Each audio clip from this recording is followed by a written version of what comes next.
Semiconductor electronics. So this is page number 1.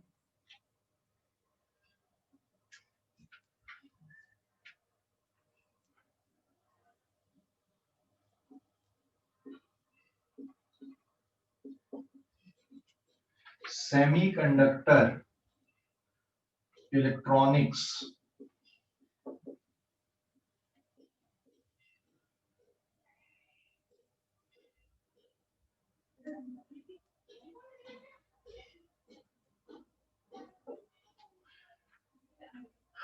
ठीक है, semiconductor electronics new chapter.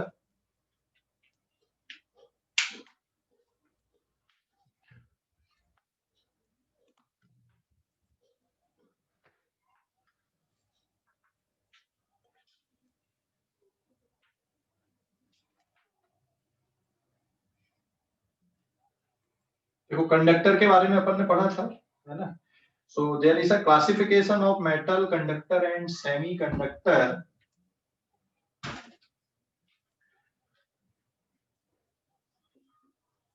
Metal,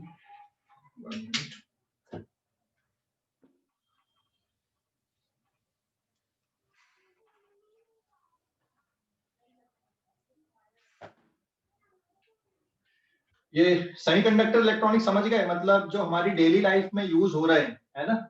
जैसे mobile हो गया, लैपटॉप हो गया, ठीक है, टीवी हो गई, और ऐसे बहुत सारे अप्लायंसेस या डिवाइसेस आपने देखा होगा, है ना, आसपास अपने। ये सब किससे रिलेटेड होगा? हमारे सेमीकंडक्टर इलेक्ट्रॉनिक्स डिवाइस आप बोल सकते हो। तो 12th स्टैंडर्ड में इसका सिर्फ एक इंट्रोडक्शन पार्ट है सेमीकंडक्टर इलेक्ट्रॉनिक्स का। बेसिक इसके जो बिल्डिंग ब्लॉक्स हैं सेमीकंडक्टर के, जैसे ट्रांजिस्टर हो गया, डायोड हो गया, है ना, लॉजिक गेट हो गए। तो एक बिल्कुल बेसिक बेसिक स्टडी है अभी हमारी इस चैप्टर में, सेमीकंडक्टर में। और ये एकमात्र ऐसी साइंस है जो प्रैक्टिकली बहुत आगे चल रही है और थ्योरेटिकली बहुत पीछे है। थ्योरेटिकली पीछे का मतलब ये है कि जो रिजल्ट हमको मिल रहे हैं उनका थ्योरेटिकल एक्सप्लेनेशन बहुत ज्यादा नहीं है, बट एक्सपेरिमेंटली ये बहुत आगे। जैसे आप देखो छोटे सी चिप में कितना सारा डेटा स्टोर हो जाता है ना। तो ये जो साइंस है बेसिकली प्रैक्टिकली बहुत आगे है, बट थ्योरेटिकली उतनी आगे नहीं है। और बाकी जो साइंस है वो थ्योरेटिकली बहुत आगे है और प्रैक्टिकली उतना पीछे है, मतलब। तो ये एकमात्र ऐसी साइंस है अभी हमारी, सेमीकंडक्टर इलेक्ट्रॉनिक्स। तो अब हम यहाँ पे देखेंगे classification.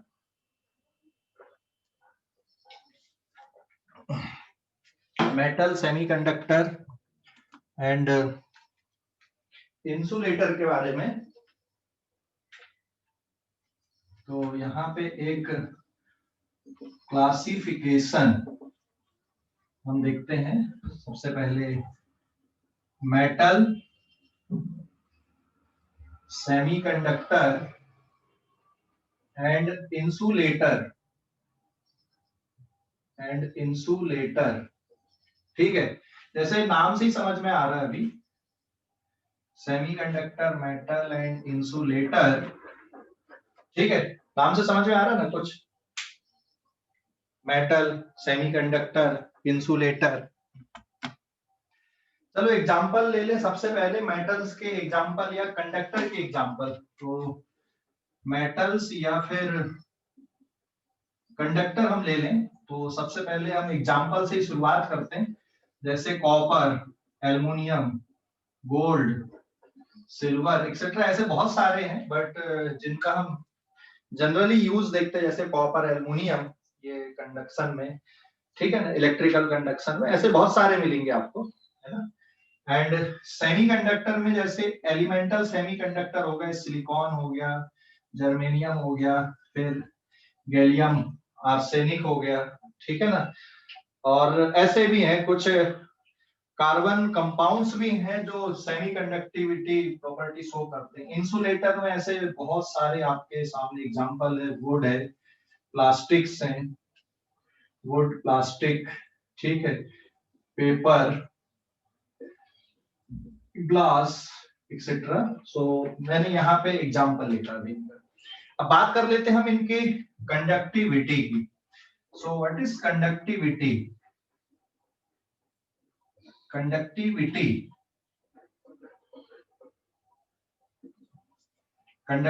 sigma is reciprocal of resistivity. तो जो मेटल की कंडक्टिविटी होती है बहुत हाई होती है, और मैं इसके ऑर्डर को लिख रहा हूं यहाँ पे, तो इस ऑर्डर को ध्यान रखना, and resistivity and conductivity, where rho is resistivity, ठीक है। मैं ऑर्डर लिख रहा हूं यहाँ पे, रेसिस्टिविटी का जो ऑर्डर होता है कंडक्टर के लिए, it is nearly 10 to the power -2 से लेकर 10 टू द पावर -8 ओम पर मीटर, ठीक है। एंड इसके कारण इसकी कंडक्टिविटी लगभग रहेगी 10 टू द पावर +2 से लेकर 10 to the power +8 siemens per meter. Ohm का रेसिप्रोकल साइमन होता है, ठीक है ना। एंड सेमीकंडक्टर की resistivity nearly 10 to the power -5 से लेकर 10 to the power 6 ohm meter, and conductivity nearly 10 to the power +5 से लेकर 10 to the power -6 siemens per meter. And in case of insulator, resistivity is nearly 10 to the power 11, बहुत high resistivity है, say 10 to the power 19 ohm meter, and conductivity is nearly 10 to the power -11 to 10 to the power -19 Simon per meter, ठीक है ना। तो ये इनका order लिखा हूं मैंने, तो ये ऑर्डर जस्ट आपको ध्यान रखना है, एकदम ऐसा नहीं कि रटना हमें। मैंने एक ऑर्डर बताया है यहाँ पे कंडक्टिविटी एंड रेसिस्टिविटी का, ठीक है ना, कि मेटल्स या कंडक्टर के लिए कंडक्टिविटी एंड रेसिस्टिविटी का जो ऑर्डर है वो किस तरह से है। तो रेसिस्टिविटी, इसका मतलब अगर हम रेजिस्टेंस की बात करें तो resistance R is equals to rho into L by A, this is the resistance, ठीक है। तो इनका रेजिस्टेंस कैसा रहेगा, लो रहेगा, इनका रेजिस्टेंस कैसा रहेगा, मॉडरेट रहेगा, और इनका रेजिस्टेंस कैसा रहेगा, बहुत हाई रहेगा, ठीक है ना। तो बेसिकली ये एक क्लासिफिकेशन देख रहे हैं अपन यहाँ पे, है ना अभी। तो रेजिस्टेंस इनका लो होता है, मॉडरेट होता है एंड हाई रहता है, but resistance is not the parameter. अच्छा पैरामीटर कौन है डिस्क्रिप्शन के लिए, कंडक्टिविटी एंड रेसिस्टिविटी, जिससे हम थोड़ा ज्यादा बढ़िया अंदाज लगा पाते हैं। But low and high resistance, क्योंकि रेजिस्टेंस में लेंथ और एरिया ऑफ क्रॉस सेक्शन भी आ गया है, इसलिए रेजिस्टेंस से जनरली इनको क्लासिफाई या फिर कंपेयर नहीं करते। तो कंपैरिजन के लिए कंडक्टिविटी और रेसिस्टिविटी जो इंट्रिंसिक प्रॉपर्टी होती है, ठीक है, इंट्रिंसिक मतलब कैरेक्टरिस्टिक प्रॉपर्टी होती है, उससे कंपेयर कर रहे हैं। बाकी जो रेजिस्टेंस है भाई, रेजिस्टेंस में आपका लेंथ और एरिया ऑफ क्रॉस सेक्शन, जो बाहर की चीजें हैं भाई, लेंथ कितनी है या फिर एरिया ऑफ क्रॉस सेक्शन कितना है, इस बात पे भी डिपेंडेंसी आती है। तो resistance is not the good parameter, conductivity and resistivity are the good parameter to compare metal, semiconductor and insulator. तो रटना नहीं है, बट एक दिमाग में रखना है, ठीक है। इस पेज का स्क्रीनशॉट लो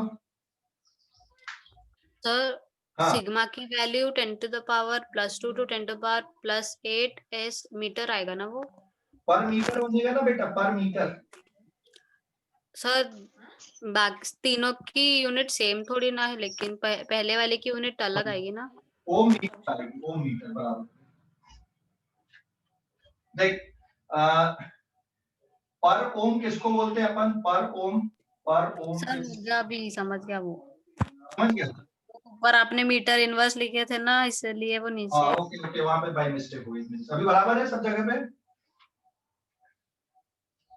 अभी बराबर है आसना। हाँ सर। अभी स्क्रीनशॉट ले लो अभी इस पेज का,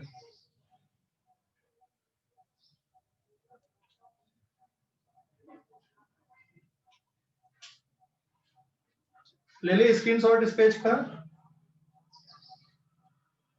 यस सर। Yes sir.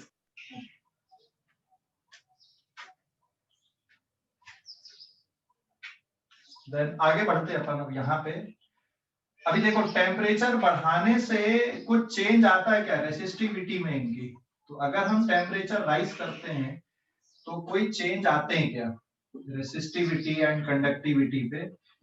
तो एक और क्लासिफिकेशन है, टेम्परेचर बढ़ाने से क्या इफेक्ट होगा इन पे और टेम्परेचर डिक्रीज करने से क्या इफेक्ट होता है। ठीक है,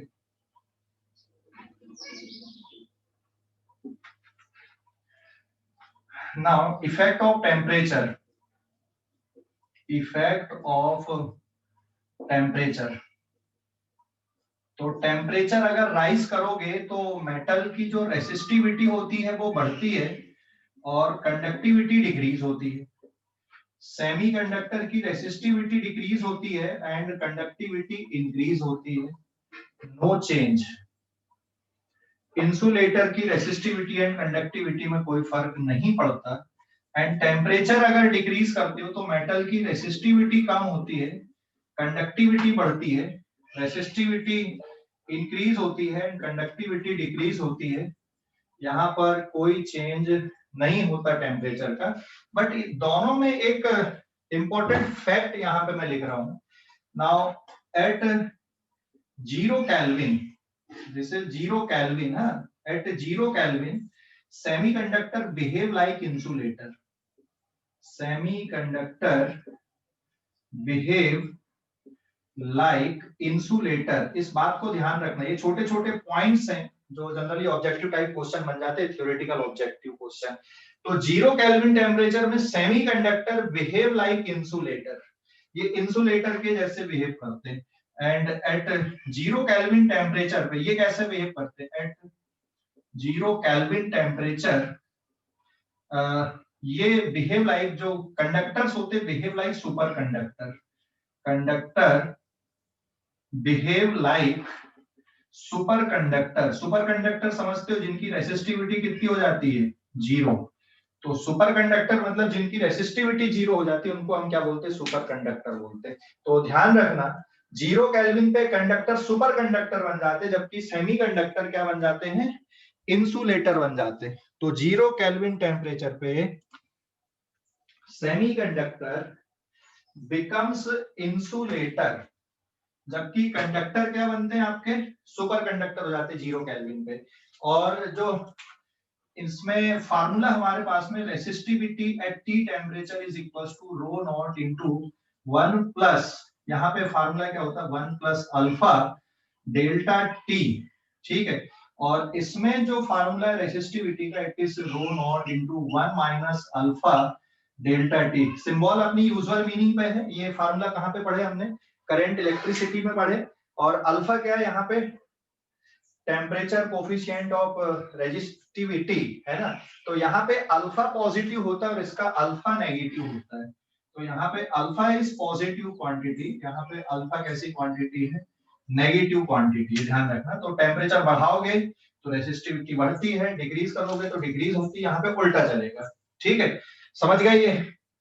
अरे फार्मूला समझ गए कि नहीं सर? हाँ बोलो सर सेमीकंडक्टर में से उल्टा क्यों होता है? सेमीकंडक्टर बेटा उल्टा इसलिए होता है क्योंकि सेमीकंडक्टर की जो कंडक्टिविटी है वो थोड़ी अलग टाइप की है ना, वो अभी अपन एक्सप्लेन करने वाले कि ऐसा क्यों होता है अभी, है ना। समझ गए? और सर उसका माइनस अल्फा भी है, वो क्यों है? इसलिए तो माइनस में लिखे ना फार्मूले में, क्योंकि उल्टा बिहेव कर रहा है ना, जो मेटल का बिहेवियर उससे उल्टा जा रहा है, इसलिए अपन ने वहां माइनस साइन लगा दिया। ठीक है, हाँ सर। क्यों करते ऐसा बिहेवियर वो अभी मैं बता रहा हूँ। यहाँ पे टेम्परेचर चेंज करने से ऐसा क्या आ रहा है, देख यहाँ पे नीचे एक स्टेटमेंट लिखी है बिल्कुल कि 0 केल्विन पे सेमीकंडक्टर बिहेव लाइक इंसुलेटर, जबकि 0 केल्विन पे conductor behave like super conductor. Super conductor मतलब जिनकी रेसिस्टिविटी 0 हो जाती है, और यहाँ पे रेसिस्टिविटी इनफाइनाइट हो गई। इंसुलेटर मतलब आप बहुत हाई रेसिस्टिविटी बोल सकते हो, तो यहाँ पे रेसिस्टिविटी बहुत ज्यादा है ना। तो ये जो फैक्ट है इनको ध्यान रखना, टेम्परेचर राइज करने में क्या हो रहा है, टेम्परेचर डिक्रीज करने में क्या हो रहा है। इंसुलेटर में की जो रेसिस्टिविटी है उस पर कोई फर्क नहीं पड़ रहा है। ठीक है, effect of temperature on resistivity हम यहाँ पे देख रहे हैं, कंडक्टिविटी। तो ये जो पॉइंट लिखा मैंने यहाँ पे, this is effect of temperature on rho and sigma. Rho and sigma, rho मतलब रेसिस्टिविटी एंड सिग्मा मतलब यहाँ पे कंडक्टिविटी है। तो सिंबल अपनी यूजुअल मीनिंग पे है ना। क्लियर हो गया इतना? कोई डाउट अभी इस पे? हेलो, कोई डाउट? नो सर, डाउट नहीं है। हाँ, तो this is our page number 2। Screenshot लोगे इस पेज का? स्क्रीनशॉट ले लो इस पेज का।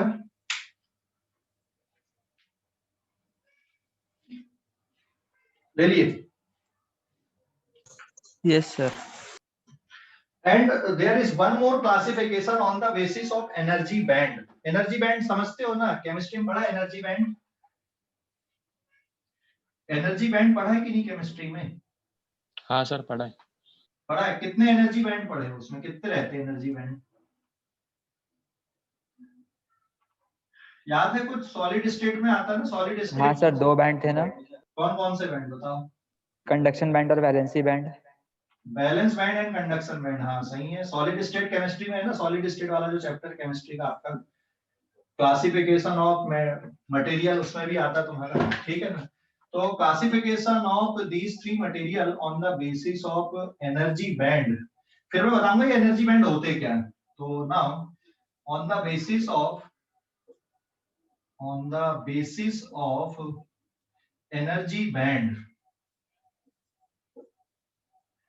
एनर्जी बैंड, हाँ देख, मेटल में एनर्जी बैंड बहुत स्मॉल होता है, मतलब जो कंडक्शन बैंड है और जो बैलेंस बैंड है, ठीक है, ये पार्शियली फिल रहते हैं, या फिर एक ऐसा भी डायग्राम बनता है जिसमें ओवरलैपिंग हो जाती दोनों बैंड की, conduction band and valence band की ओवरलैपिंग है, या फिर इस पे कंडक्शन बैंड में जो एनर्जी लेवल्स होते हैं, बहुत सारे energy level, and valence band के जो एनर्जी लेवल्स होते हैं, तो इसमें भी कंडक्शन बैंड में भी फ्री इलेक्ट्रॉन्स होते हैं, और इसमें भी फ्री इलेक्ट्रॉन है, मतलब ये भी कुछ पोर्शन इसका बैलेंस बैंड खाली और कुछ पोर्शन इसका कंडक्शन बैंड में इलेक्ट्रॉन होते हैं। तो कंडक्शन के लिए रिस्पॉन्सिबल कौन होते हैं? बेसिकली कंडक्शन बैंड के इलेक्ट्रॉन्स होते हैं।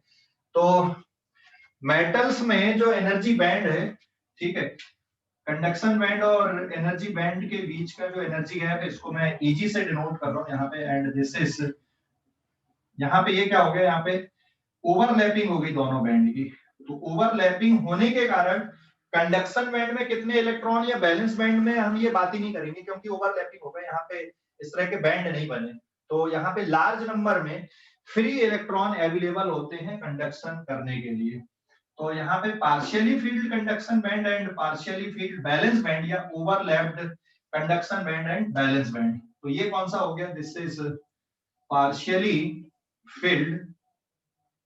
partially filled CB and partially filled conduction band and balance band, और ये कैसा है यहाँ पे? This is overlapped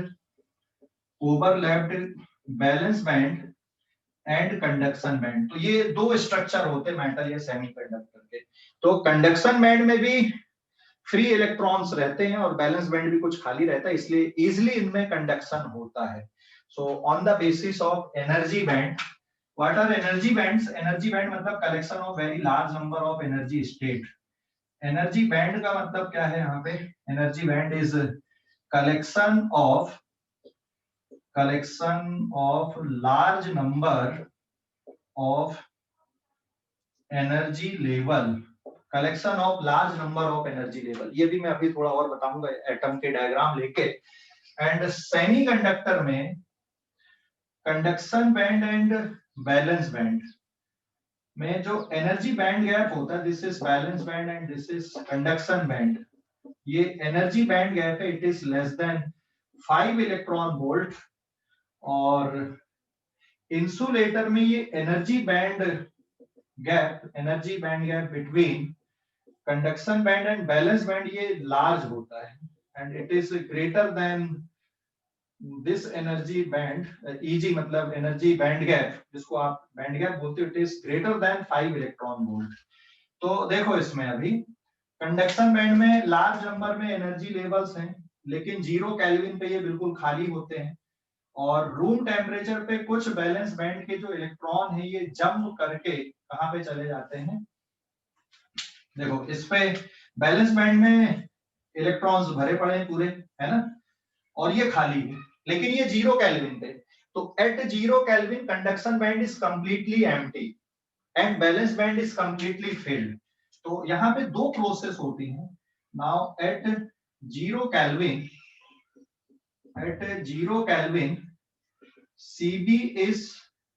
CB is completely empty and balance band is completely filled। ये पूरा भरा होता है, ठीक है। और यहाँ पे ये तो पूरा खाली रहता है, बैलेंस बैंड पूरा भरा रहता है at all temperature. So this is the condition at all temperature. At all temperature आप ऐसा ले लो, थोड़े बहुत इलेक्ट्रॉन जाएंगे बट उसके कारण कंडक्शन बहुत ज्यादा नहीं होगा। At all temperature conduction band is completely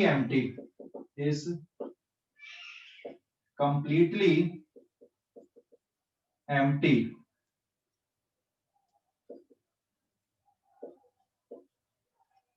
ये पूरा खाली रहता है, completely empty and balance band is completely filled, पूरा भरा रहता है ये सभी टेम्परेचर में, मतलब कोई स्ट्रक्चर में चेंज नहीं आता। तो कंडक्शन बैंड में होता क्या है, इसमें सेमीकंडक्टर में कुछ इलेक्ट्रॉन थर्मल मतलब रूम टेम्परेचर पे कुछ इलेक्ट्रॉन यहां से जंप करके यहां पे पहुंच जाते हैं। So these are thermally generated electron. तो ये क्या है यहाँ पे, these are thermally generated electron. तो इसके कारण यहाँ पे क्या हो जाएगा, कुछ स्पेस खाली हो जाएगा, मतलब यहाँ पे वैकेंसी क्रिएट हो जाएगी और यहाँ पे इलेक्ट्रॉन जंप करके चले जाएंगे। यहाँ पे क्या लिखा मैंने, थर्मली जनरेटेड इलेक्ट्रॉन। तो एक्चुअल में सेमीकंडक्टर में एनर्जी बैंड गैप कम होने के कारण रूम टेम्परेचर पे या जैसे टेम्परेचर बढ़ाते हो तो एनर्जी डिफरेंस कम होने के कारण यहाँ से जंप करके मतलब रूम टेम्परेचर पे भी इतनी एनर्जी मिल जाती है कि ये जो इलेक्ट्रॉन्स होते हैं यहाँ पर के बैलेंस बैंड के जंप करके कहाँ पे चले जाते हैं, कंडक्शन बैंड में चले जाते हैं। और इसके कारण फिर क्या होने लगता है, इनमें कंडक्शन होने लगता है।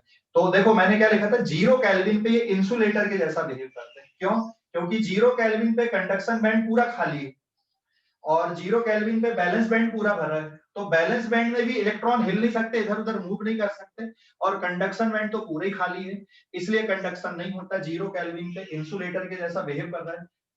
लेकिन रूम टेम्परेचर पे क्या हो रहा है, कुछ इलेक्ट्रॉन यहां से जंप करके कंडक्शन बैंड में चले गए, तो बैलेंस बैंड में भी वैकेंसी क्रिएट हो गई। उन वैकेंसी को आप होल बोलते हो और यहाँ पे क्या आ गए, आपके इलेक्ट्रॉन्स आ गए। तो इसके कारण फिर इनमें कंडक्शन पॉसिबल होता है। ठीक है, तो योजित एक पूछा था तूने कि इनका बिहेवियर उल्टा क्यों हो रहा है ना। तो जैसे जैसे टेम्परेचर बढ़ाएगा क्या होगा, बता सकता है क्या? टेम्परेचर और बढ़ाने से बैलेंस बैंड के और ज्यादा इलेक्ट्रॉन कहाँ पहुंचने लगेंगे, कंडक्शन बैंड में पहुंचने लगेंगे। इसके कारण इनकी कंडक्टिविटी क्या होते जाएगी, बढ़ते जाएगी, और रेसिस्टिविटी क्या होते जाएगी, डिक्रीज होती जाएगी। समझ गया योजित समझ गया? हाँ सर। है ना। तो सेमीकंडक्टर में क्या हो रहा है, टेम्परेचर बढ़ाने से बैलेंस बैंड के और इलेक्ट्रॉन निकल के कहाँ जाने लगेंगे, आपके कंडक्शन बैंड में। और यहाँ पे कुछ वैकेंसी क्रिएट होने लगेगी, जिनको आप क्या बोलते हैं, यहाँ पर का इलेक्ट्रॉन अगर चला गया तो ये यहाँ पे खाली स्पेस बचेगा। इन खाली स्पेस को क्या बोलते हैं अपन, होल्स बोलते हैं। तो मेटल में चार्ज कैरियर कौन होते हैं, which are the charge carriers in metal? Metal में चार्ज कैरियर्स कौन है? चार्ज कैरियर मतलब समझ गए, कंडक्शन के लिए जो रिस्पॉन्सिबल होते हैं। तो मेटल में कौन होते हैं चार्ज कैरियर? Free electrons. ठीक है। सेमीकंडक्टर में चार्ज कैरियर कौन है जो कंडक्शन के लिए रिस्पॉन्सिबल है? Electron and holes. और इंसुलेटर में चार्ज कैरियर है ही नहीं, नेग्लिजिबल चार्ज कैरियर है, मतलब कंडक्शन होते ही नहीं है इंसुलेटर में। समझ गए इतना? हेलो, अरे समझ गए कि नहीं? हेलो, समझ गए? ये क्लासिफिकेशन समझ गए मेटल, सेमीकंडक्टर एंड इंसुलेटर का on the basis of energy band? Hello, समझ गए सर। स्क्रीनशॉट ले लो अभी इस पेज का, स्क्रीनशॉट ले सर लो। ये पेज नंबर 3 था। हाँ 1 मिनट बेटा, पेज नंबर डाल दे तो फिर लेना screenshot. So this is page number 3, अभी स्क्रीनशॉट ले लो।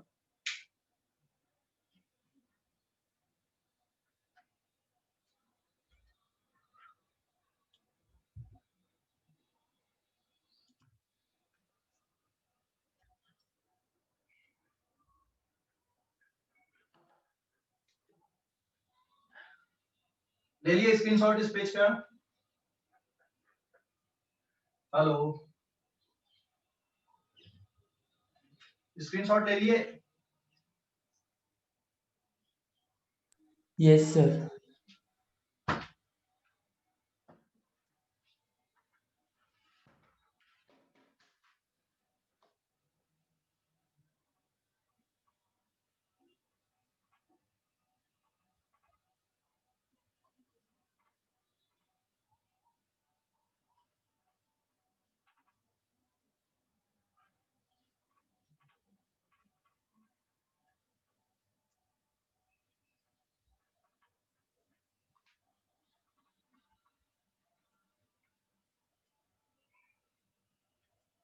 Now this is page number 4। हाँ, अब हम बात कर ले रहे हैं एनर्जी लेवल। पढ़े ना अपन ने एनर्जी लेवल? हेलो, अरे एनर्जी लेवल पढ़े ना? आइसोलेटेड एटम, हाइड्रोजन एटम के एनर्जी लेवल्स पढ़े ना अपन ने? Yes, sir. तो जो फ्री इलेक्ट्रॉन्स होते हैं नाउ, और आइसोलेटेड एटम, आइसोलेटेड एटम मतलब समझ गए? Single atom. Isolated, for isolated atom each electron have separate energy level। हर एक इलेक्ट्रॉन का एनर्जी लेवल कैसा होता है? सेपरेट होता है।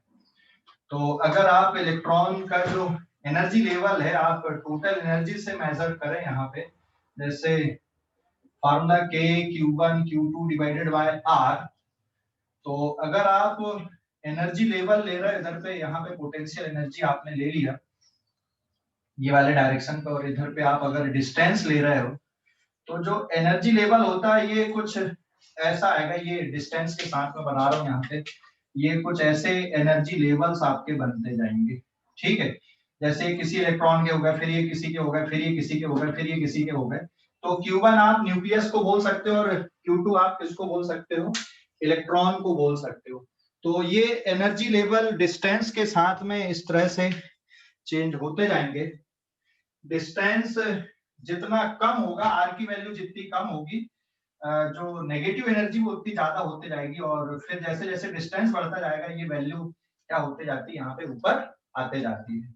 सो अगर मैं इसको लिखूं, so this is ZE into -E, तो ये आपका एनर्जी लेवल है फॉर एन इलेक्ट्रॉन, क्योंकि ZE तो फिक्स हो गया।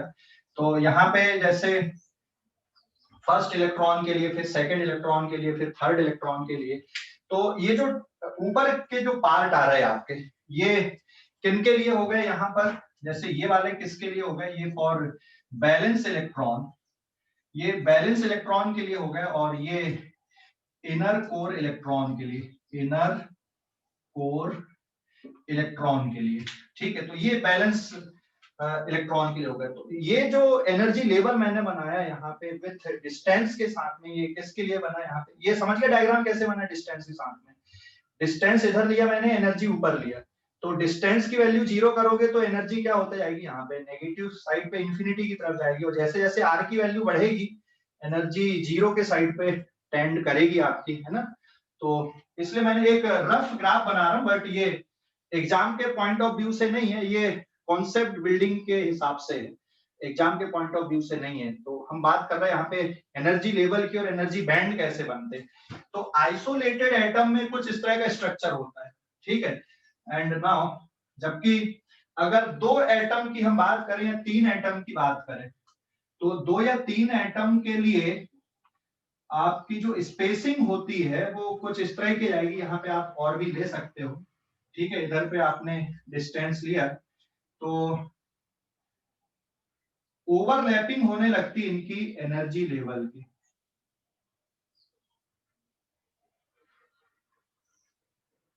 ठीक है, इनके एनर्जी लेवल की क्या होने लगती है, यहाँ पे ओवरलैपिंग होने लगती है। तो ये इनर कोर के एनर्जी लेवल्स हो गए, लेकिन जो बैलेंस इलेक्ट्रॉन होते हैं आपके, ये किसी एक एटम से रिस्ट्रिक्ट नहीं होते। मान ले ये फर्स्ट एटम, ये किसके लिए हम देख रहे हैं यहाँ पे, now this is for crystal के लिए, और एनी क्रिस्टल या बल्क मैटर की हम बात करें, जैसे एल्युमिनियम क्रिस्टल है या फिर कॉपर क्रिस्टल है ना। मैंने क्रिस्टल वर्ड इसलिए यूज किया यहाँ पे। सो सपोज दिस इज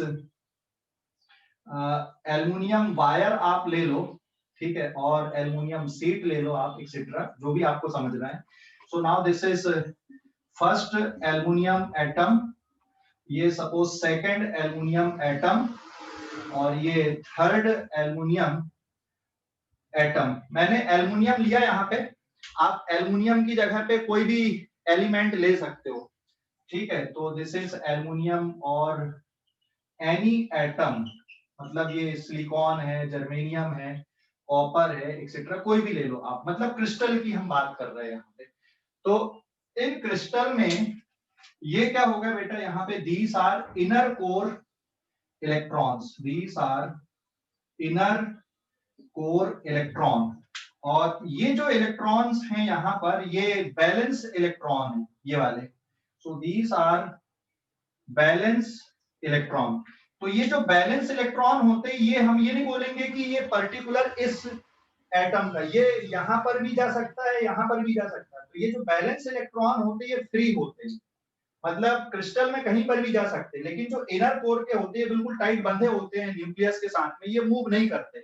तो कंडक्शन के लिए ये इनर कोर रिस्पॉन्सिबल नहीं है। कंडक्शन के लिए कौन रिस्पॉन्सिबल होते हैं, ये वाले इलेक्ट्रॉन रिस्पॉन्सिबल होते हैं। सबसे अच्छा, अगर अपन सोडियम की बात करें तो सोडियम से आप जल्दी समझोगे।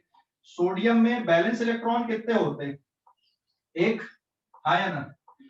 अरे सोडियम में बैलेंस इलेक्ट्रॉन, सोडियम का एटॉमिक नंबर कितना है, 11, 11, 23, 2, 8 एंड 1। तो ये जो 1 इलेक्ट्रॉन है ना, ये वाला, ये सोडियम एटम का, समझ गए। So these are the free electrons. तो ये जो बैलेंस इलेक्ट्रॉन होते हैं, ये कंडक्शन के लिए रिस्पॉन्सिबल होते हैं। ये जो इनर कोर के इलेक्ट्रॉन होते हैं, ये कंडक्शन के लिए रिस्पॉन्सिबल नहीं होते, ये वाले होते बैलेंस इलेक्ट्रॉन। और ये जो बैलेंस इलेक्ट्रॉन है, जब क्रिस्टल बनता है या जब कोई आप बल्क मटेरियल की बात करते हो, तो ये जो फ्री इलेक्ट्रॉन है ना, ये इस एटम के साथ में अकेला बंधा हुआ नहीं है, ये इसके साथ भी जा सकता है, यहाँ पर भी जा सकता है, या इसका ये फ्री इलेक्ट्रॉन यहाँ पर, मतलब बैलेंस इलेक्ट्रॉन यहाँ पर भी आ सकता है, यहाँ पर भी जा सकता है, ठीक है। तो कंडक्शन के लिए ये बैलेंस इलेक्ट्रॉन रिस्पॉन्सिबल होते हैं, ठीक है ना। ये इनर कोर इलेक्ट्रॉन रिस्पॉन्सिबल नहीं होते, और इनके जो एनर्जी लेवल होते हैं वो मॉडिफाई हो जाते हैं। ये इनके अलग अलग एनर्जी लेवल है, लेकिन जब क्रिस्टल बनता है तो ये एनर्जी लेवल मॉडिफाइड हो जाते हैं, ठीक है ना। और इस मॉडिफिकेशन के कारण फिर हम जो नीचे के जो एनर्जी लेवल है, ऐसे बहुत पास पास में आएंगे। मतलब जब क्रिस्टल बनेगा तो जैसे इसकी एनर्जी मान ले -10.1 इलेक्ट्रॉन वोल्ट है, और इसकी कितनी यहाँ पे -10.01 इलेक्ट्रॉन वोल्ट। तो मान लो ये कौन से इलेक्ट्रॉन के लिए है यहाँ पे, इसका अगर अपन प्रॉपर देखें तो 1s², फिर 2s², 2p6, यही आएगा ना, एंड फिर क्या होता है 3s1।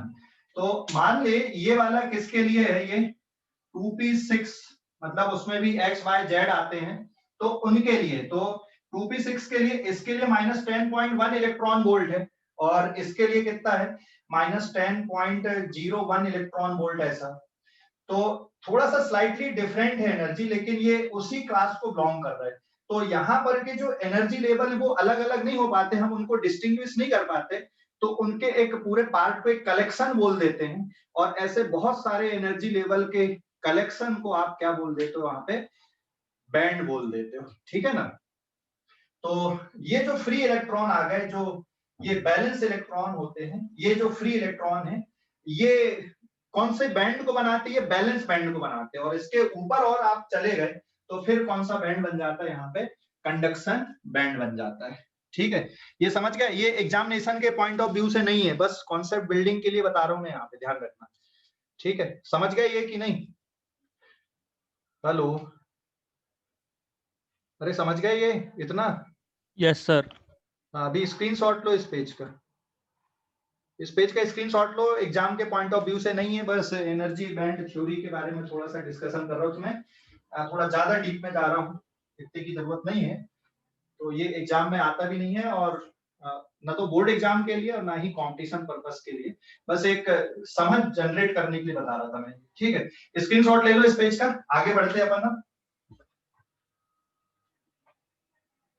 ले लिए स्क्रीनशॉट?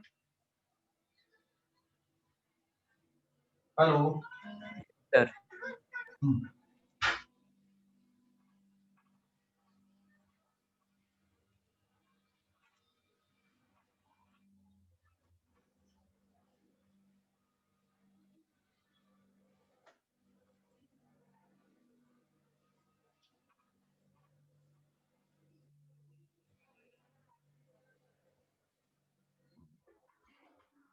देखो अभी ना पेज नंबर 5 पे, तो एक्चुअल में हमको बेसिकली स्टडी सेमीकंडक्टर की पढ़ाना है। तो हम सिलिकॉन का ही एटॉमिक स्ट्रक्चर लेते हैं। सिलिकॉन, सिलिकॉन का एटॉमिक नंबर कितना है? सिलिकॉन का, अरे सिलिकॉन का एटॉमिक नंबर 34. 14, मतलब 2, 8 एंड 4, यही है ना? और जर्मेनियम का 32 है शायद, 2, 8,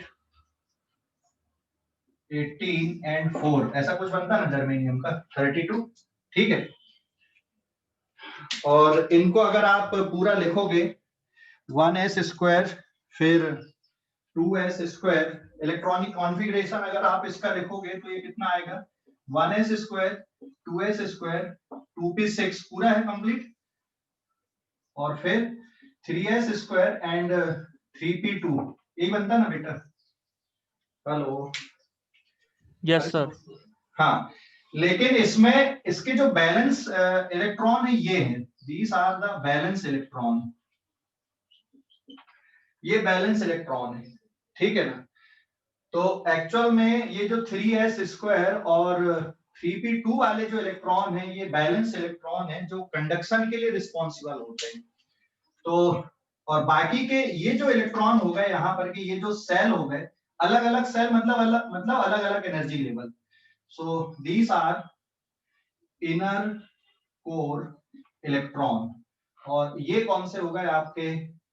बैलेंस इलेक्ट्रॉन। तो ये जो सेल लिखा मैंने ना यहाँ पे, अलग अलग सेल के लिए अलग अलग एनर्जी लेवल होती है। जैसे 1s स्क्वायर में 2 इलेक्ट्रॉन है, तो दोनों के लिए अलग अलग एनर्जी होती है, ध्यान रखना। ठीक है, फिर जैसे 2p6 या 3p2 लिखा है, 2p6 में भी 3 सेल होते हैं ना यहाँ पे। p में कौन कौन से होते हैं? px, फिर py एंड pz, और फिर इसमें भी पेयरिंग कैसी करते हो आप? और ये जैसे 3s है, तो एक ये एक अप एंड डाउन, ये इस तरह से रहता है। मतलब यहाँ पे ये तो पूरा खाली और ये 2 और खाली है, इस तरह से। ठीक है ना? अरे समझ गए कि नहीं? Hello, Yes, sir. तो ये हर एक के लिए ना अलग अलग एनर्जी लेवल है, तो हर एक इलेक्ट्रॉन का अलग अलग अपना एनर्जी लेवल होता है। तो एटम में सभी के एनर्जी लेवल बिल्कुल सेपरेट सेपरेट होते हैं, लेकिन जब क्रिस्टल बनता है, तो फॉर एग्जांपल जब हम सिलिकॉन क्रिस्टल की बात करें, तो सिलिकॉन क्रिस्टल में ये कुछ बैंड में यहाँ पे बना रहा हूँ, जैसे सपोज ये यहाँ पर का ये एक हम कंडक्शन बैंड बोल रहे हैं, ये बैलेंस बैंड हो गया इधर पे, फिर इधर पे और आपके नीचे के बैंड आएंगे, बट हम नीचे के बैंड से हमें ज्यादा मतलब नहीं है। ये बैलेंस बैंड हो गया, ये कंडक्शन बैंड हो गया, और ये इनर कोर इलेक्ट्रॉन बैंड। ठीक है, energy band, inner core energy band word में यूज कर रहा हूं यहाँ पे। So this is balance band and this is conduction band. तो कंडक्शन बैंड और बैलेंस बैंड में ऐसे बहुत सारे एनर्जी लेवल का कलेक्शन है। तो अगर मान लो सिलिकॉन क्रिस्टल कितने से मिलकर बना है? एन एटम से मिलकर बना है, तो यहाँ पे 4n स्टेट होती है, 4n अलग अलग एनर्जी स्टेट होती है। ऐसे ही यहाँ पे भी 4n अलग अलग एनर्जी स्टेट होती बैलेंस बैंड में भी, ठीक है। तो ये बैलेंस बैंड में भी कितनी एनर्जी स्टेट होती, 4n एनर्जी स्टेट होती है। 4n एंड 4n, जैसे देख यहाँ पे कितनी हो गई, यहाँ पर की 1 और 3 ये, और हर एक में कितने इलेक्ट्रॉन आते हैं, 4। तो यहाँ पर कितनी एनर्जी स्टेट है, टोटल 8 एनर्जी स्टेट है, टोटल 8 एनर्जी स्टेट है। तो इसमें से इनका डिस्ट्रीब्यूशन मैंने इसको उठा के यहाँ पे रख दिया, तो 4 पूरी भरी वाली हो जाती है और 4 पूरी कैसी हो जाती है, यहाँ पे खाली वाली एनर्जी स्टेट आप बोल सकते हो, ठीक है। तो 4 पूरा कंप्लीटली फिल्ड एनर्जी स्टेट, और 4 जो एनर्जी स्टेट है वो कंप्लीटली खाली आप बोल सकते हो ऐसे, ठीक है। ये इस तरह से यहाँ पे 2 और जा सकते हैं, बट ये दोनों आपकी खाली है एनर्जी स्टेट। तो 4n ये खाली एनर्जी स्टेट और 4n पूरी भरी हुई जो एनर्जी स्टेट है, तो इनमें पूरे में फ्री इलेक्ट्रॉन, हर एक एनर्जी स्टेट में ना 2-2 फ्री इलेक्ट्रॉन आ सकते हैं, हर एक एनर्जी स्टेट में 2-2 इलेक्ट्रॉन, समझ गए कि नहीं। तो टोटल 8 एनर्जी स्टेट, और हर एक एनर्जी स्टेट पे कितने फ्री इलेक्ट्रॉन आ सकते हैं, 2-2 फ्री इलेक्ट्रॉन आ सकते हैं। तो ये जो बैंड है ये कंडक्शन बैंड और ये बैलेंस बैंड। तो सिलिकॉन क्रिस्टल में इस तरह से स्ट्रक्चर जनरेट होता है, और कंडक्शन बैंड का जो सबसे लोएस्ट एनर्जी लेवल है और बैलेंस बैंड का सबसे हाईएस्ट एनर्जी लेवल के बीच का जो डिफरेंस होता है उसको आप एनर्जी बैंड गैप बोलते हो। तो what is easy, easy is energy band gap. तो ये किसके बीच में energy, it is the energy difference between highest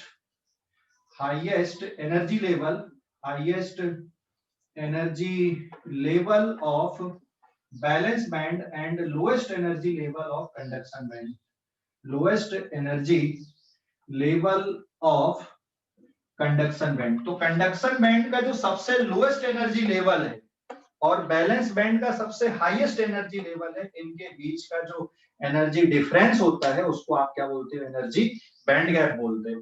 तो सिलिकॉन में कंडक्शन बैंड आपको पूरा खाली दिख रहा है, और जो नीचे की स्टेट आपको दिख रही है कौन सी वाली, ये बैलेंस बैंड आप जिसको बोल रहे हैं, इसमें पूरे इलेक्ट्रॉन भरे हुए हैं। तो now this is at 0 kelvin, ये 0 केल्विन पे इसका स्ट्रक्चर ऐसा होता है। तो सिलिकॉन के लिए ये जो एनर्जी बैंड गैप होता है, मैं यहाँ पे वैल्यू लिख दूं, दो value 1.12 electron volt for silicon and 0.72 electron volt for germanium. तो ये जो एनर्जी बैंड गैप होता है कंडक्शन बैंड और बैलेंस बैंड के बीच में, सिलिकॉन के लिए 1.12 इलेक्ट्रॉन वोल्ट होता है और जर्मेनियम के लिए 0.72 इलेक्ट्रॉन वोल्ट होता है। तो ये एनर्जी बैंड गैप बहुत कम है। तो 0 केल्विन पे कंडक्शन बैंड आपका पूरा खाली है और बैलेंस बैंड पूरा भरा हुआ है, ठीक है। तो ये एनर्जी स्टेट इस तरह से मॉडिफाई होती हैं। देखो अगर हम एक ही एटम की बात करें तो इस तरह से कलेक्शन नहीं बनाएंगे, अपन बैंड स्ट्रक्चर नहीं बनाएंगे। ये बैंड स्ट्रक्चर किसके लिए बनता है, क्रिस्टल के लिए बनता है, जिसमें बहुत सारे एटम होते हैं। जैसे यहाँ पर का ये एनर्जी लेवल है, मान ले ये कौन सा एनर्जी लेवल है, पीजेड वाला एनर्जी लेवल तू मान ले। तो ये एक एटम के लिए ये पीजेड डिनोट कर रहा है, लेकिन यहाँ पे बहुत सारे एटम हो गए, तो ये पहले वाले एटम का पीजेड है, ये दूसरे वाले का पीजेड, ये तीसरे वाले का पीजेड है, एक्सेट्रा। तो ऐसे ये कलेक्शन हो गए बहुत सारे एनर्जी लेवल के। क्लियर हो गया कि नहीं। तो ये एनर्जी लेवल के कलेक्शन है, ये इतने पास पास होते कि हम इनको अलग अलग डिस्टिंग्विश नहीं कर पाते कि कौन सा किसका है, इसलिए हम इनको क्या बोलते हैं, एनर्जी बैंड बोलते हैं। समझ गए, हेलो, अरे समझ गए या नहीं, हेलो समझ गए या नहीं, जल्दी बोलो भाई। समझ गए सर। हाँ, किसी के मन में कोई क्वेश्चन आंसर है तो पूछो, फिर आगे बढ़ेंगे अपन। तो 0 केल्विन में सेमीकंडक्टर में कंडक्शन बैंड पूरा खाली है और बैलेंस बैंड पूरा भरा हुआ है, ठीक है। एनर्जी गैप सिलिकॉन के लिए 1.12 इलेक्ट्रॉन वोल्ट का है और जर्मेनियम के लिए 0.72 इलेक्ट्रॉन वोल्ट का होता है, मतलब बहुत कम है, ठीक है। अब किसी के मन में कुछ क्वेश्चंस हैं तो वो पूछो। सर वो एनर्जी स्टेट वाला फिर से बताना एक बार। एनर्जी स्टेट वाला मतलब वो उसमें 8 एनर्जी स्टेट कैसे आए? देख, जैसे एस सेल में 2 एनर्जी स्टेट है ना बेटा, एस सेल में 2 एनर्जी स्टेट है ना, 2 इलेक्ट्रॉन जा सकते हैं ना अधिकतम, हाँ तो 2 उसकी हो गई और पी के 3 हो गए ना, मतलब 6 हाँ, एनर्जी तो स्टेट 6। पी में हो गए, 6 और 2 एस के वाले 3 एस के और पी वाले 6, तो टोटल 8 एनर्जी स्टेट हो गई ना। हाँ ठीक है सर। ठीक है, और एक सेल में मैक्सिमम कितने इलेक्ट्रॉन जा सकते तुम्हारे? 2 2। इलेक्ट्रॉन जा सकते। क्लियर हो गया अभी? हाँ सर। तो जैसे मान ले यहाँ पे रीस्ट्रक्चरिंग अपन ने किए, यहाँ जब क्रिस्टल बना तो पी जेड पूरा खाली हो गया, तो मान ले ये वाला जो है ये पी जेड है, ये कौन से वाले का? ये nth सिलिकॉन का है, और ये वाला जो पी जेड है ये है n-1th सिलिकॉन एटम का है। ऐसे ये पूरे भरे वाले दिख रहे हैं, तो मान ले ये यहाँ पे कौन सा वाला ले लें अपन, ये जो भरे वाले, ये सपोज 3s का ये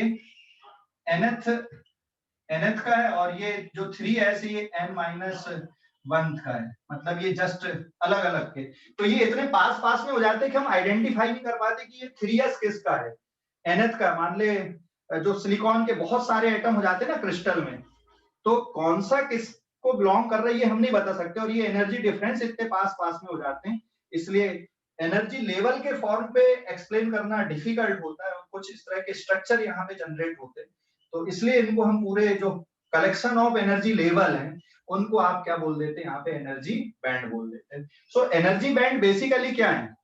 these are the collection of large number of energy level which have very small difference, ठीक है ना, जिनको आप अलग अलग डिस्टिंग्विश नहीं कर पाते। समझ गए? हेलो? हाँ सर। ठीक है, और एक एनर्जी लेवल पे कितने इलेक्ट्रॉन आ रहे हैं? जैसे 3s ऑर्बिटल है तो उसमें कितने इलेक्ट्रॉन जा सकते हैं? 2।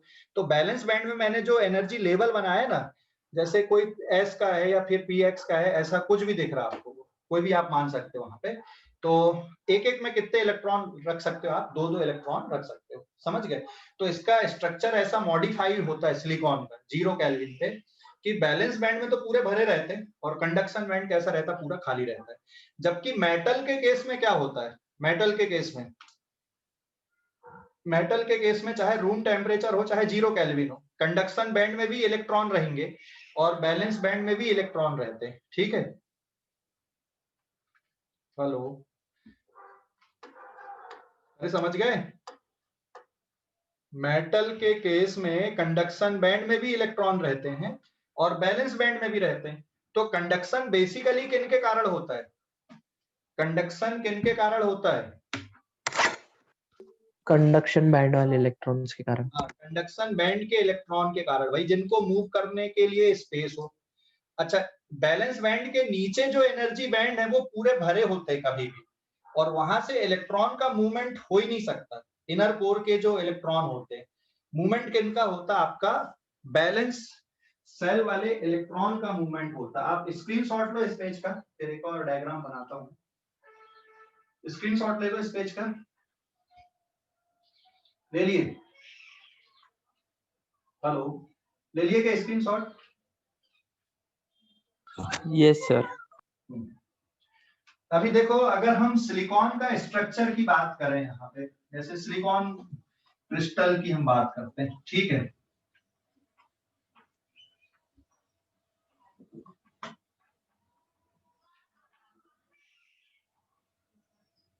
Now this is page number 6, 5 आएगा 6 है, बराबर है?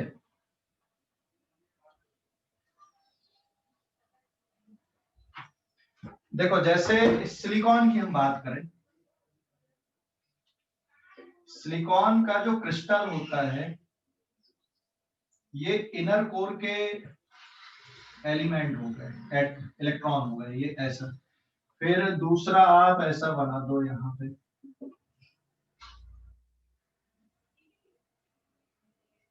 थोड़ा और पास में रखना पड़ेगा।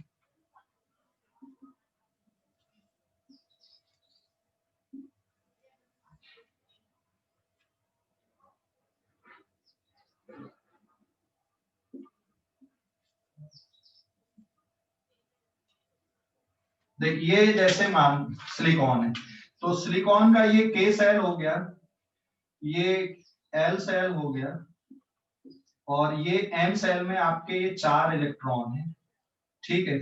ऐसे ये इसका k सेल, ये l सेल और ये n सेल।